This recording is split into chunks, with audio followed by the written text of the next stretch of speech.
Om Namo Bhagavate Vasudevaya. Om Namo Bhagavate Vasudevaya.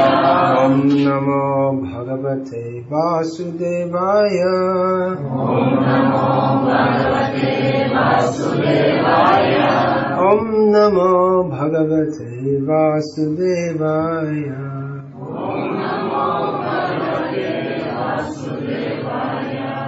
Ananta Vijayang Raja Kunti Putro Yudhishthiraha Nakula Sahadevascha Sughosho Mani Pushpakao Kasyascha Parameshvasa Shikandi Cha Maharataha Drishta Dyumno Viratascha Satikischa Parajitaha Drupado Draupadeyascha Sarvasha Prithivi Pate So Bhadrascha Maharata Shankandhadmo Pritak Pritak. So you may wonder why I've chosen these verses to speak on. Then there's no explicit philosophical message here. Bhagavad-gita is philosophical exposition of the Absolute Truth by the Absolute Truth Himself. This is also called Bhagavad-gita, although chapter 1, Bhagavan is not speaking his Gita at all. It's introductory, setting the scene, observing the armies. It's Bhagavad-gita in the same way that Chatrinai or Amrana Kanananyai, just like if you see many when walking with umbrellas, you'll say, there go the umbrella holders. Not all of them may be holding, but it's seen like that. Or if you see this is a grove of mangoes. There may be other trees there also. So in the same way, this is not exactly Bhagavan's words, but it's included in Bhagavad-gita. So, why did I choose this? Well, it's always nice to chant the verses of Bhagavad-gita, all of them. And particularly hearing the names of all these great kings, beginning with Kuntiputra Yudhishthira. But actually the names have been given before this. Who blow the conches first? Panchajamyam Hrishikesha Devadattam Dhananjaya. First of all, it's mentioned that Hrishikesh, Krishna. So many names of Krishna are given in Bhagavad-gita. So many names of Arjuna are given in Bhagavad-gita. Here we have two names. Hrishikesh, the Lord of the senses, Krishna. Dhananjaya, one of the names of Arjuna. So they're mentioned first. And then one whole line is given to Bhima Karma Vrikodaraha, to Bhima, who's also Bhima Karma. He performs terrible acts and he's wolf-bellied. Vikrodara means wolf-bellied. He means a glutton, which for anyone else would be an insult, but for Bhima, his Bhima karma is more than commensurate with his eating. So he eats a lot, but he works a lot. He does tremendous activities. So I've heard it said that Srila Prabhupada had said that you can also eat a lot like Bhima if you work like Bhima. So we're not meant only for eating. So they're mentioned first, and then after the king is mentioned. So you think, well, Yudhishthira, he's the most important. Yes, the whole battle is fought on his behalf. But actually the heroes of fighting are Bhima and Arjuna. The whole battle is fought for Yudhishthira. But then, and of course, ultimately, the Krishna for Krishna. Bhuktaram yagya tapas. Everything is for him ultimately. And that's what distinguishes the Pandavas from the Kauravas. Otherwise, they both, in many ways they had, all the brothers had the good quality on both sides of being loyal to the elder. Even though Bhima and Arjuna were in many ways as Kshatriyas more qualified than Yudhishthira. They were known as better fighters. Definitely Bhima was more physically strong than Yudhishthira. He was legendarily strong. That was accepted by everyone. That's why half the food was always given to Bhima. And then the other 4 brothers plus Kunti, what they took, and the same would be given to Bhima, the same amount. And we see when they were fleeing from the fire at, what is that place called? The Varna, in the wax house, lac house. I can't remember exactly. Bhattanava, something. So they were all exhausted and Bhima just picked them all up. 4 brothers and 1 mother, and just ran with them all. So he was exceptionally powerful. And Arjuna was exceptionally skillful in the use of arms. But they all respected Yudhishthira. We don't hear so much in the Mahabharata about Nakul and Sahadeva. In the fight, in the battle of Kurukshetra, they also engaged in some fights, but mostly it's Bhima and Arjuna described. And at the end, Yudhishthira killed Shalya, and then the battle was more or less all over.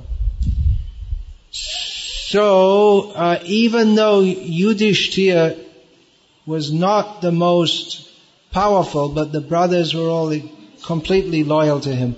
But on the other side, the brothers with Duryodhana, they're also very powerful. And we don't hear much about the other brothers either. Dushashan we hear about somewhat. He's the second brother and the right-hand man of Duryodhana. We hear a little bit about Vikarna. His name is mentioned here in the list of fighters. And he's the good guy among the sons of Dhritarashtra, because at the Asad Sabha, at the meeting where the gambling match took place, Vikarna, he stood up and he echoed Draupadi's question, is this dharma to drag me? Is it proper to drag me like this in front of all these people? Could Yudhishthira actually lose me? Could he wager me after being lost himself? And Vikarna stood up and said, come on, all you big guys, you answer this question. You have any answer? Her question should be answered. So Vikarna, even then, he remained loyal to Duryodhana's forces, thinking, I'm the brother. And Bhima had vowed to kill all the sons of Dhritarashtra, which he did, but when he killed Vikarna, he did parikrama of his body out of respect that he actually knows what is dharma. He's fighting for Duryodhana out of duty, but he doesn't respect him. There was one other brother of the Pandavas, of Duryodhana, who was not counted among the Dhatarashtras, the sons. He was the son of the Vaishya wife, Yuyutsu. So at the beginning, actually from childhood, he was always partial to the Pandavas. Maybe his own brothers they disrespected him because his name Yuyutsu means eager for fighting. But he may have been disrespected by his brothers due to being born of a Vaishya wife. So we see that, for instance, when Bhima was poisoned by Duryodhana with enough poison to kill 100 men, and then Yuyutsu informed the Pandavas, but it was too late. Already Bhima had already eaten the food. But anyway, he was just a boy. He just digested it. That's Bhima. So at the beginning of the fight, Yudhishthira, he announced, anyone wants to join my side, you can join now. He may have thought Vikarna may come, but Yuyutsu can. He said, if you'll accept me, I'll come. But basically among the Kauravas, there was unity. Among the Dhartarashtra's, the sons of Dhritarashtra. They all followed the brother. That principle was there. And Karna also had great loyalty. He was like another brother, like a younger brother to Duryodhana. So much so that before the battle, when Kunti approached Karna secretly and said, actually you're my son, so why don't you join Yudhishthira and then you'll be the king. You'll win definitely if you join Yudhishthira's with you not on that side. That'll be a great loss for the Kaurava army. And if you come to our side, then definitely you will win and you will be the king. And Yudhishthira, he's not desirous of the kingdom for its own sake, only for the sake of dharma. So all the brothers will respect you as the eldest. And Karna said, no, I cannot, because all this time Duryodhana has supported me, so I have to support him. So that sense of loyalty was there, unity among the brothers. Now, in the case of the Pandavas, that was very good. In the case of the Kauravas, it was not good. Because the Pandavas were devotees of Krishna and Duryodhana was envious of Krishna. So good qualities are in relation to Krishna. And good qualities not in relation to Krishna become bad qualities. To be loyal to Duryodhana is not a good quality. Just like Vibhishana, he was considered a traitor, a turncoat. He turned against his elder brother. But if your elder brother is Ravana, you'd better turn against him and go over to Rama. Don't support Ravana, even if he's your elder brother. That we should learn. So Vibhishana is glorified for turning against his elder brother. Now, in the case of Ram, Lakshman, Bharat, Shatrughna, Kaikeyi was expecting that Bharat would turn against Rama and take the kingdom. She had engineered a situation in which Rama was banished, and she thought, now my son can be the king, but Bharat wouldn't have anything of it. He rejected his mother because she rejected Rama. So loyalty is very good, but who should we be loyal to? That should be considered first of all. We should be loyal to Krishna, to Rama. We should be loyal to Yudhishthira because he's loyal to Krishna. So family unity and loyalty, that is very good, but we have family loyalty to those who follow Krishna. Otherwise, to remain loyal to someone who's not a devotee of Krishna, that is not a very good quality. We may be thankful to them that in this lifetime we had the opportunity to have a human birth via the agency of the father and mother. But that human birth becomes actual human birth when we take to the service of Krishna. Otherwise, ahara nidra bhaya maitanam cha samanya maitat pashubhyan naranam dharmo hitesham adhiko vishesham dharmena hina pashubhyan naranam. Otherwise, eating, sleeping, mating and defending fathers and mothers, the animals also get the opportunity to execute dharma, which ultimately means Krishna consciousness. Dharma svanushtita pungsam vishvaksena katasuyaha notpadiyad yadiratim shrama evihi kevalam. Dharma ultimately means Krishna consciousness. Everything else is useless. So that opportunity is there in human life. Therefore, it is said that prati janme janme mata pita pai Krishna guru nahi mile bhaja hoya. In every life we get a father and a mother. But we don't get the opportunity to worship, to serve Guru and Krishna in every life.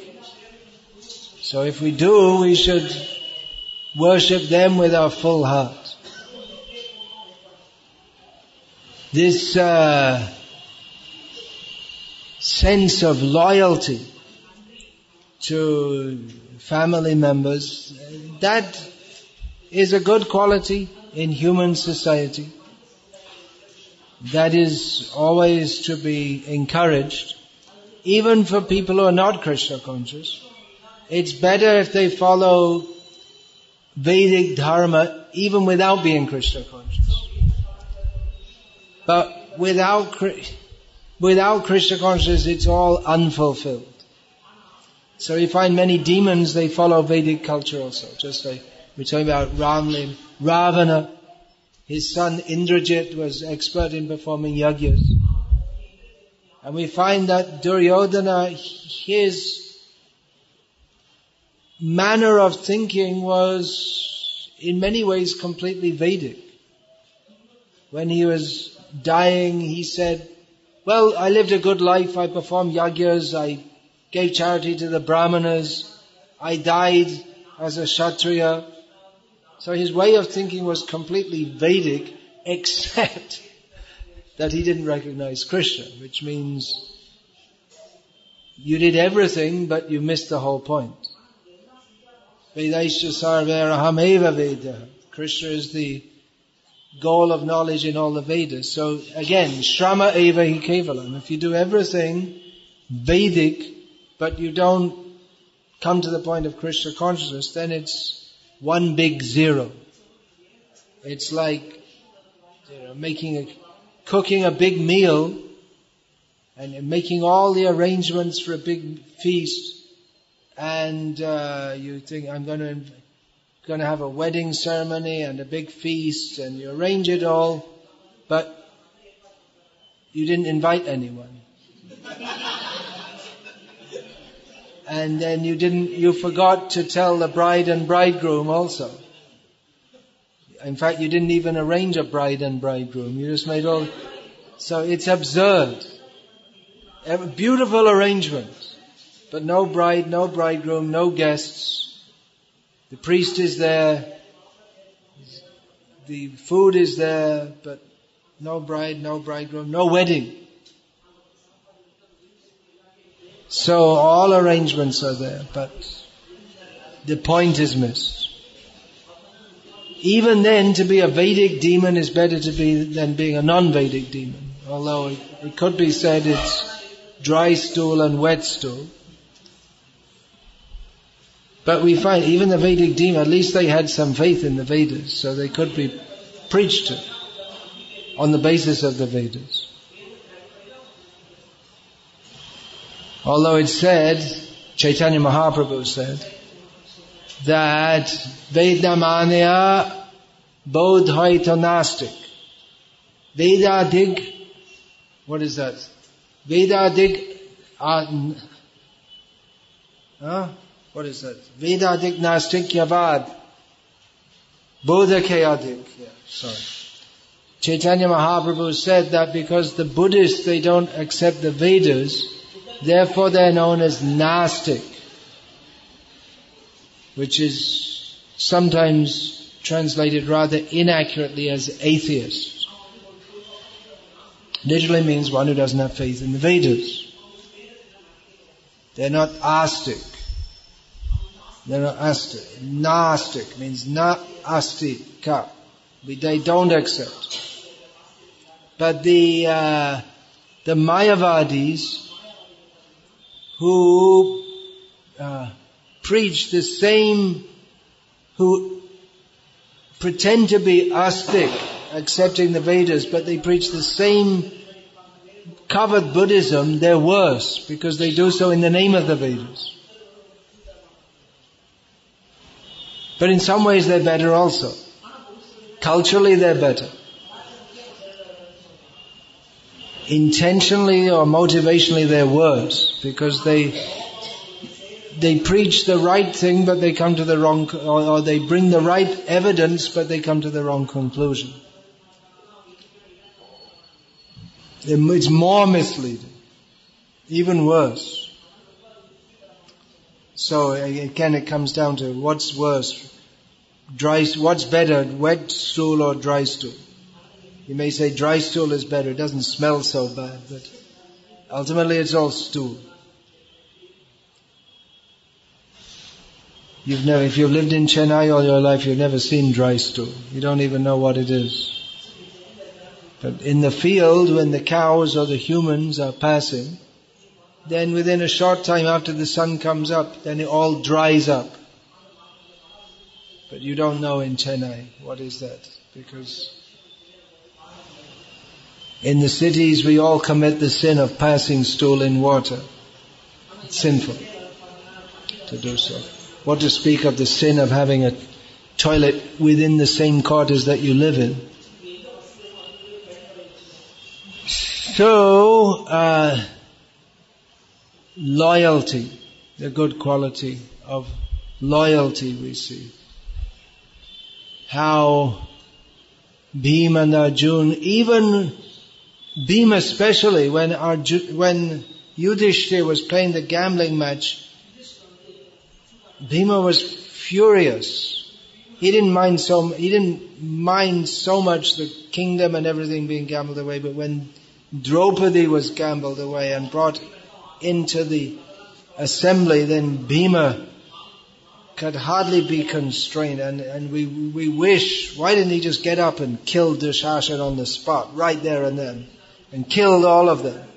He would have probably killed Bhishma and Dhritarashtra also, for failing to stop it. And maybe Yudhishthira also. But he was restrained by Arjuna on the principle, you have to follow the elder brother. So of course that was all Krishna's plan, that let the poison ferment.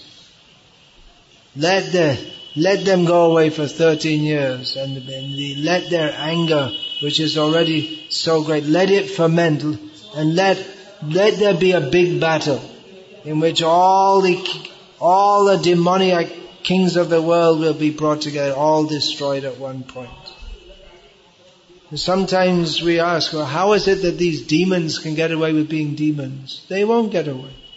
Just their sinful activities and reactions, they're just fermenting, that's all. There will come a time when they will get their result. And the devotees will also get their result. We all will get the result. Don't think that we are practicing Krishna consciousness, we're trying to practice, but the demons are in control. The demons are not in control. Krishna's in control. But now is the time, the demons are never in control. That's their whole illusion of thinking they're in control. Ishvaroham, they think. But they're not. Kartaham, they think. I am the controller. I am the doer. But that is simply their foolishness. Krishna is always in control. They have a little time in which they think, now I'm in control. And then they become a dog. Like this Prime Minister of India, Srila Prabhupada accepted that. One Prime Minister of India, in his next life he became a dog. Why? Because in his previous life he was also a dog. He was a dog being the Prime Minister of India, highly respected, but he was dog-like consciousness. My country, woo, woo. Get out from my country. And then having sex here and there. Highly respectable Oxford University. No, he wasn't Oxford University. That was another. That was the president at the time. So became a dog, and now he must be somewhere else, because dogs don't live that long. So you may think, now I'm very great. Now we're in control. No, Krishna's always in control. So anyway, we're discussing here about loyalty to family members. That is a good quality in relationship with Krishna. Especially Ramayana inculcates that quality of how you should follow the elder brother. Nowadays no one follows that. Mostly they don't have elder brothers because it's hum do hamare do. Yeah. So it's one boy, one girl. So you won't find Ram, Lakshman, Bharat, Shatrughna. There's only Rama, and that's it, finished. No younger brothers. Or hum do hamare ek. So the idea of having brothers, that's a dead idea, old-fashioned. People don't know what it's like to have an elder brother. And even if somehow or other they forget to use the contraceptives, and I don't know, what do they do after that? Then they have an abortion. It's so sinful. Contraceptive is as sinful as abortion. It's all sinful. One's more violent and apparently nasty, but in Shastric understanding, it's the same thing. You get the same result, that you also have to be aborted.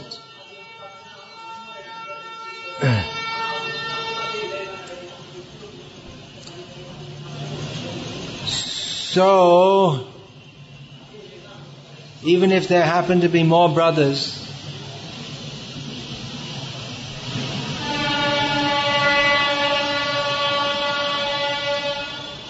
they will fight. It's the normal thing in the modern age. Because everyone fights. So, the sense of loyalty, it's hardly there. Or if it's there, it's misplaced. Just like people are loyal to their guru, but they say, who is the guru? He's just some rascal. The guru is teaching them all nonsense. But they have some sense of loyalty. Oh, our guru. We can't leave our guru. The guru is a nonsense. He's not teaching Bhagavad-gita as it is. Or they're loyal, but again, for the wrong reason. Just the idea, we have our guru. But they don't know. The guru is supposed to be teaching them. And what does the guru teach? Now, in spiritual subject matters, here today we're talking about loyalty, but generally at the higher level, the gurus must teach detachment from this material world, which means asakta anabhishvanga putra dara grihadeshu, to be unattached to family, home, children, wife, and all the rest. Krishna teaches this in Bhagavad-gita. So we have apparently contradictory streams or ways of thinking or instructions. Krishna himself, he elaborated this later on in Bhagavad-gita. Krishna himself, he's a real family man. He has 16,108 wives, 10 sons by every wife, and 1 daughter by every wife also. So that's a lot of children. We can see that Krishna was also utilizing family planning, because he had exactly 10 sons and exactly 1 daughter by every wife. That means he's still Hrishikesha. He's just indulging. Not exact for Krishna, it's not indulging. But he's just approaching his wives exactly the number of times required for producing children. So, Krishna, when he was about to leave all of this, he was about to leave the world, then he instructed Uddhava. And more elaborately than he did Arjuna. With teaching Arjuna, there was only a short time. But teaching Uddhava, there was a longer time. So, Krishna taught Uddhava many topics, among which detachment was prominent. Krishna told the story, it starts off nice, but it ends not nice. Short story of the pigeons. How there was Kapota and Kapoti, Mr. Pigeon and Mrs. Pigeon. And they loved each other. Mr. Pigeon was charmed by the movements, the very feminine movements of Mrs. Pigeon, and the way she would cuckoo, very, very sweetly call out to him, and she would look at him and blink her eyes, and Mr. Pigeon was completely charmed. Beautiful colors of her feathers, and they made a lover's nest. Of course, pigeons don't make much of a nest, but they may pull a few twigs together. And in due course of time, Mrs. Pigeon became expecting, and then she delivered. Of course, birds, they're also Dvija, twice born. If you think I'm Dvija, you can, and you're very proud of that, you can also think the pigeons are also twice born, because they get born once they come out once as eggs, and then again they have to come out of the egg. So they're also twice born. Yeah, it's there. I didn't make it up. This is Sanskrit. Another Dvija is the tooth, because it comes once and then again. So,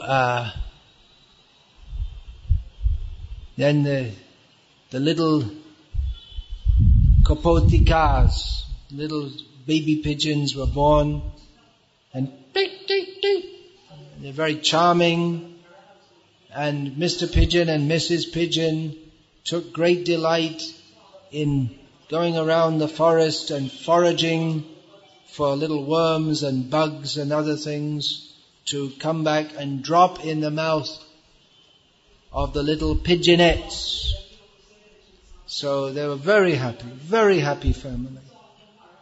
Mr. Pigeon, Mrs. Pigeon, the purpose of their birth as a pigeon was completely fulfilled. They were completely satisfied with their darling little pigeons who loved them. And they loved all the little worms they brought back for them to eat. So one day, in this idyllic life in the forest, a hunter came and spread his net, into which Mrs. Pigeon, who was out looking for the best worms, she fell and was captured by the hunter close to her nest. And Mr. Pigeon was out, he'd gone a long way looking for he'd heard the very best worms are on the other side of the forest, so he'd gone a long way off, and the little pigeons, they were strong enough now to just pull themselves up, and they pulled themselves up to the edge of the nest. What's going on? We didn't get any food for a long time, and they all fell into the nest also. So it's becoming a bigger disaster. So when Mr. Pigeon came back, he flew to the nest and he saw it's all empty. What's going on? And then he heard the pathetic sounds. He recognized the voice, but instead of the happy sound of the delighted little pigeons calling out when the Mr. Pigeon and Mrs. Pigeon came back, instead of the delighted sounds of about to receive their worms and bugs to eat, they heard the pathetic sound of calling in distress. And Mr. Pigeon looked down and saw the hunter with his net spread and his darling wife and darling children all caught in the net with no hope of escape. And he fainted and fell in the net. And the hunter thought, Siddharth, his purpose revealed, his purpose fulfilled. He's also called Siddharth in Bhagavatam, because his purpose was fulfilled of catching the pigeons. He wrapped them all up in his net and went home. And what happened to the pigeons at his home is not described, but you can imagine. They all became pigeon soup and landed in the belly of the hunter and his wife. Or maybe they were sold. I don't know. Whatever it was a sad ending to the story. Generally, in stories in Vedic culture, it's a happy ending. It may be, there may be ups and downs and difficulties, but it should end happily. Madhurena samapayat. Everything should end sweetly. But this story did not end sweetly. Why is that?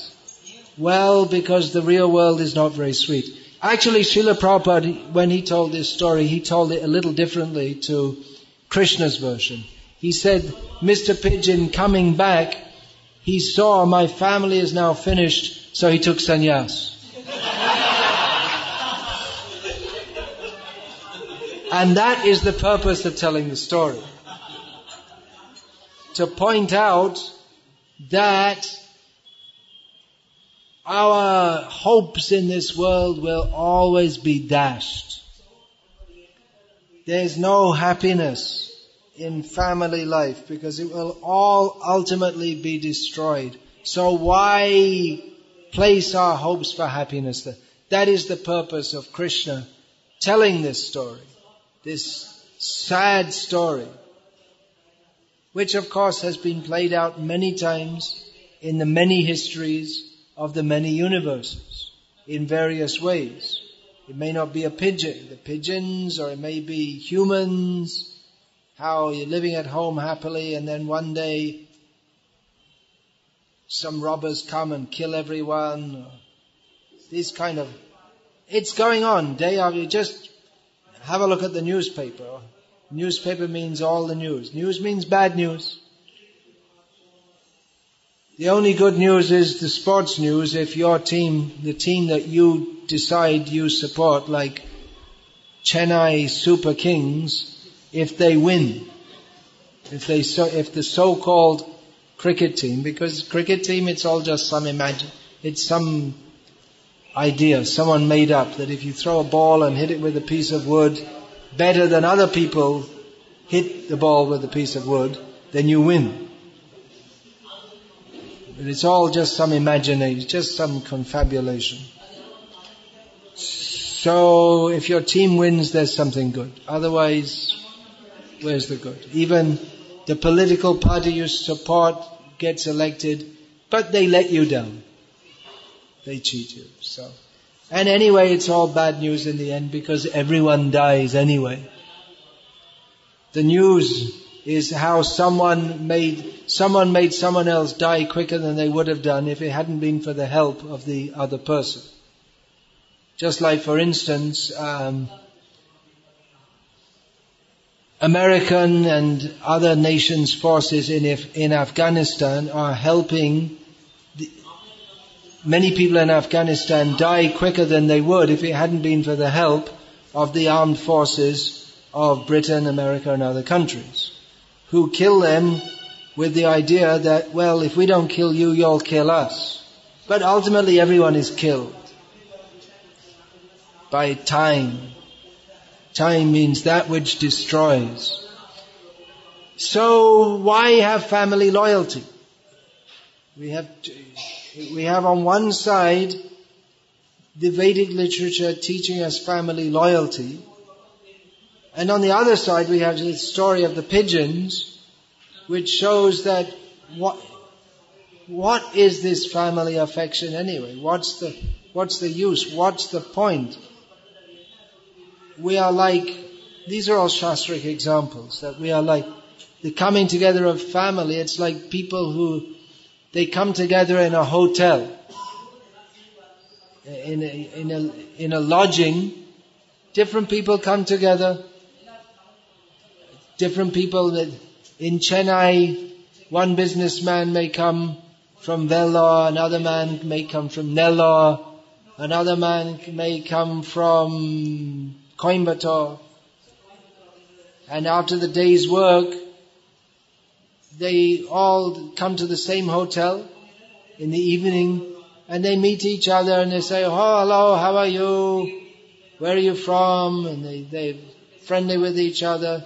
And they go to sleep, and next morning they do their work and they go back to where they're going. So they become friendly, but they don't become very friendly because unless they have swapped some business contacts or something like this. But because they know, well, anyway, we're just seeing them now, and tomorrow we won't see them anymore. This example is given in the Bhagavatam, 5th canto. So why be attached to family? It's just like that. It's just, we come together for a short time and then again detach. So both these understandings are there in Shastra. There should be family loyalty, but then what's the use? Why be attached to family? Because everything is temporary. So both things are taught. So family loyalty has its usefulness for the short time that we're here in this world, in one particular birth, if that family is Krishna conscious. And even if not, then some sense of family loyalty and duty, that makes life in this world somewhat livable, more civilized. Otherwise, we may be living like certain kinds of snakes. They eat their own offspring. Certain kind of fish, like guppies, they're called guppies in English. They eat their own offspring. They'll lay so many eggs, and then naturally they're also dvija. Fish are also dvija. Mosquitoes, they're also. So they have so many offspring, and they eat many of them. They eat their own children. So of course, people eating their own children isn't very common in human society. Although Srila Prabhupada said, as Kali Yuga progresses, it might become common. We don't know how bad things can get.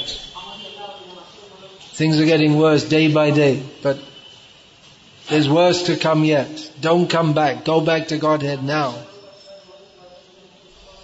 So family loyalty has its usefulness, and if the family is Krishna conscious, then that's very good. Otherwise, there should be detachment. But because not everyone's ready for full detachment, then Grihastha ashram is there, in which family duty should be performed, but with the understanding that my real duty is to Krishna. And this present family, that is temporary, but our real family is Krishna's family. Krishna sangsar karo charayanacha. Krishna mata, Krishna pita, Krishna dharmasha. Our real family is in Krishna's family. So we should consider ourselves part of Krishna's family and give up all wrong behavior, which we might do if we think that this mundane family is my actual family. We should know that Krishna is our mother, Krishna is our father, Krishna is the essence of all dharma, including so-called family dharma. So, both these things are taught. Which is most essential? Attachment or detachment? What do you think? Attachment or detachment? Attachment to Krishna.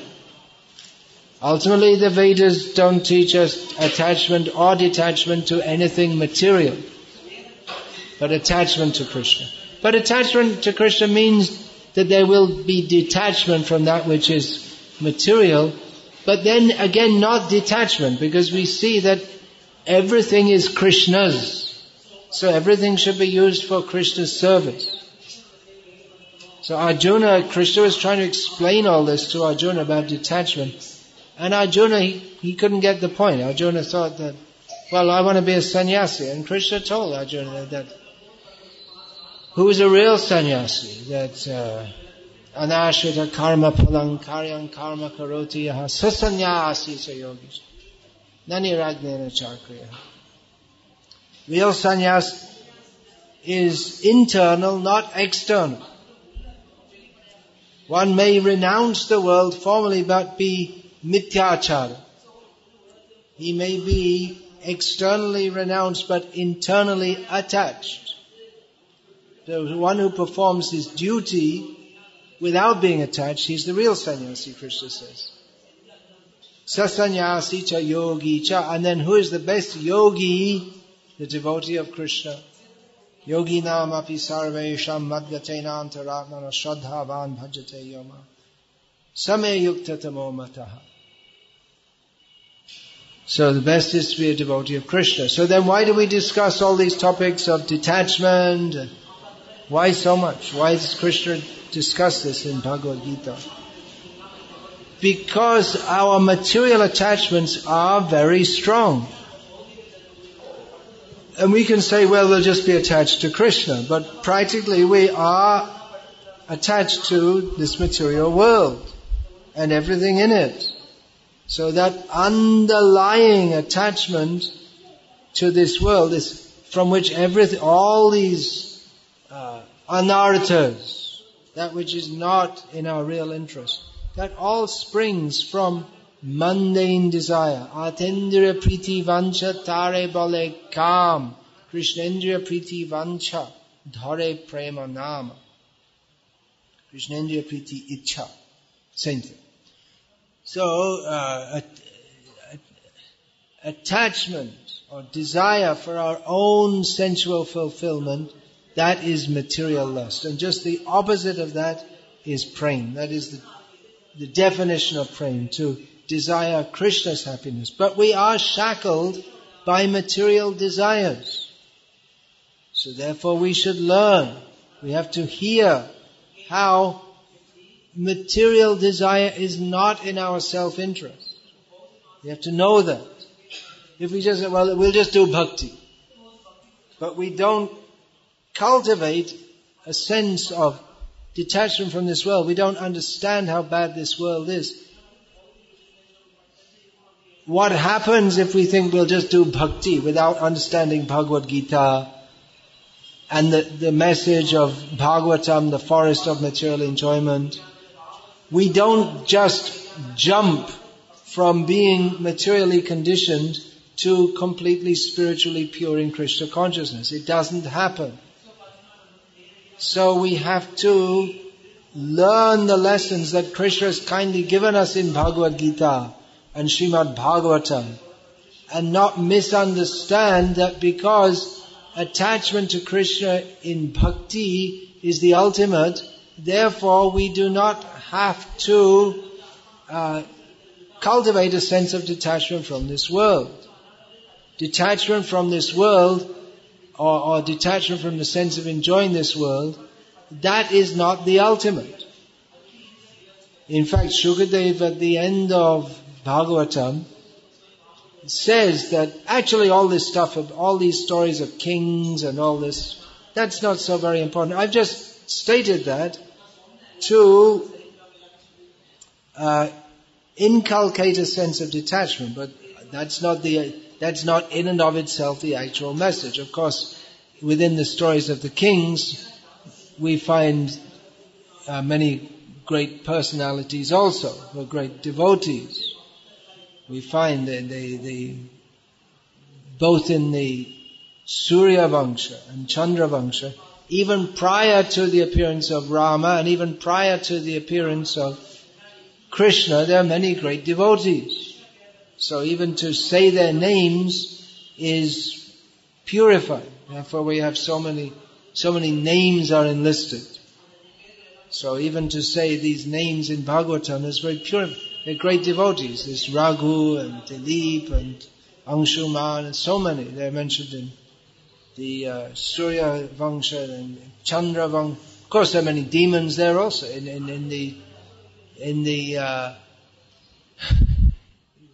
We find in Krishna's own family there's so many demons. Krishna killed Kamsa.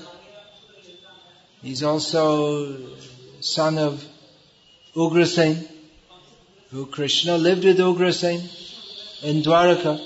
Ugrasen, we say Dwarakadish, Krishna, but formally the king was Ugrasen. Not formally previously, but officially. The king was Ugrasen. Krishna killed his son because his son was a demon. One son was a demon. So,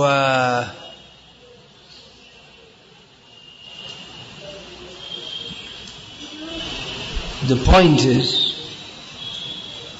attachment to Krishna. But detachment is also required. Attachment to Krishna's devotees is also required.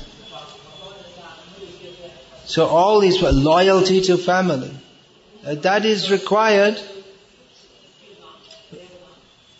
We should understand the whole Vedic purpose to teach us first to be human, to live as human beings.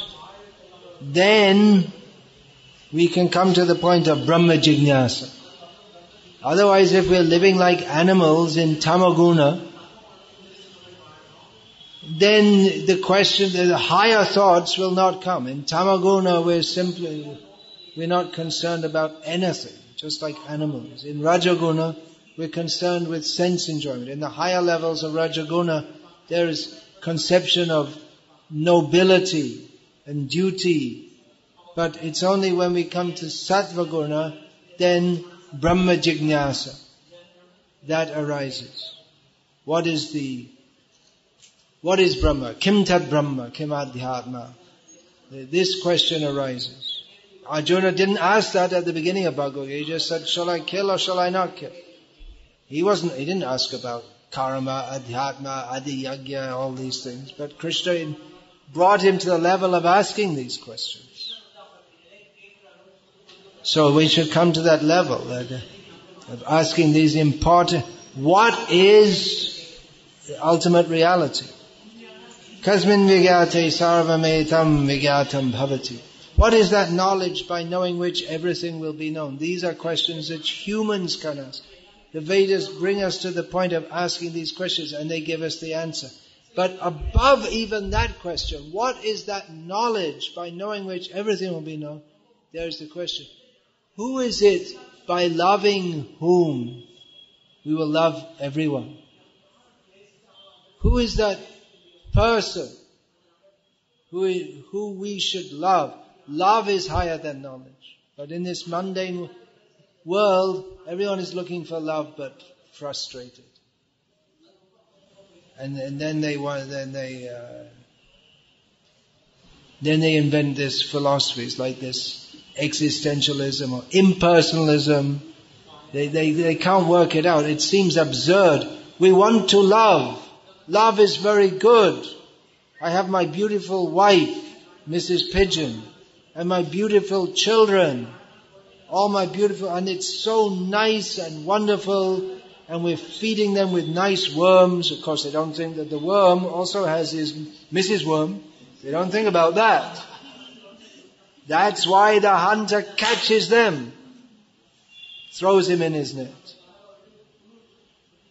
The hunter is like them in the lower modes of nature, no more than an animal. Therefore, he'll kill others for his own satisfaction. So, when we become more advanced, we think, what is this? We want to be happy, everything's nice, but the result is pariname vishamiva. We think it's like nectar, this love, but it all becomes poison. And then no love. Finish it all. No love. The ultimate is impersonal. No love, no personality. So, going beyond simply the quest for knowing what is the highest truth with the attachment, exactly to enjoying this world, but attachment to negating this world. That has to be transcended also. Therefore, vita raga bhaya krodha manmaya mamupashita bahavo jnana tapasab puta madbhavagitaha. Being freed from attachment, fear and anger with mind attached to me. Being purified by knowledge and austerity, or being purified from that. Many persons came to me. So you may think, well, if your mind is attached to Krishna, then again if your mind is attached to anything, then you're going to have vita raga, and automatically attachment is there. Fear and anger, because this all comes from attachment. But Krishna says, with mind attached to me, which means that attachment to Krishna transcends the attachment, fear and anger of this world. Well, that fear is fear of mundane love. Therefore, impersonal. That anger is anger. I was a good pigeon. I did my duty. And the hunter took my wife and children. So that proves that there's no God. I always believed there was God, the big pigeon in the sky. And then in the sky higher than we fly in the sky. But there's a big pigeon and he makes all the little pigeons like us. It's only pigeons. God's a pigeon, right? And other living beings, they don't have souls. Only pigeons have souls. This is the Christian idea. God's some kind of human, and only the humans have souls. So the pigeon God, he makes more and more pigeons. And those who believe in him, they go to pigeon loka. And those that don't, they go to hell. So, I believed in God. You see, I offered all my worms to Him before eating them. But in the end, my family is trapped. So I won't believe in God anymore. So being freed of this, being attached to Krishna, then we can go to Krishna. So there are a few points. Any questions about this?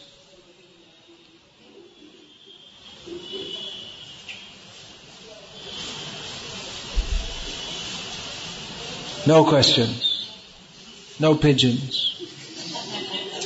Pigeons don't ask questions. Humans ask questions.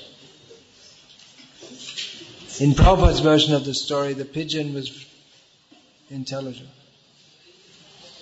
Took sannyas. Frustrated sannyasi. Should have taken sannyas before, then he wouldn't have had to suffer.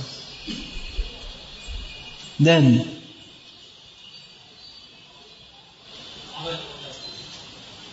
you want to ask a question? Yeah, so I already asked for questions, so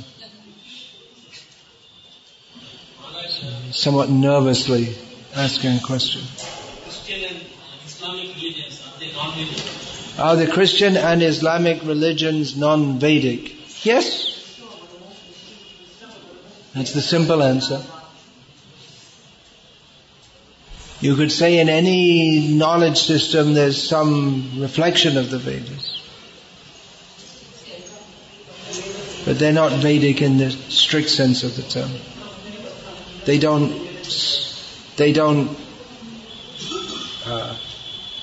accept the Vedas.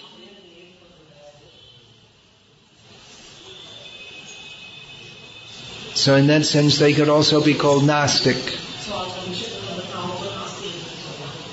Vedna Manya Bodh Hoito Gnostic. The Buddhists are called Gnostic, not because their core philosophy doesn't recognize any God. Buddha didn't speak about God, neither positively or negatively. But because they don't accept the Vedas. So in that way you could say Christians and Muslims are also Gnostic. They're non-Vedic. That's clear. Neither they will accept to be Vedic, nor will the followers of the Vedas accept them to be Vedic. In a very, in an indirect way you could say. That they, mixed up with many misconceptions, they do have some right ideas.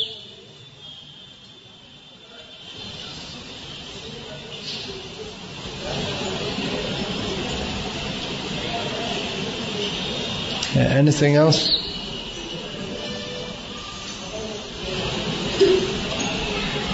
So, Hare Krishna, thank you very much. All glories to His Divine Grace, Srila Prabhupada. Bhagavad-gita as it is, ki jai. Hare Krishna.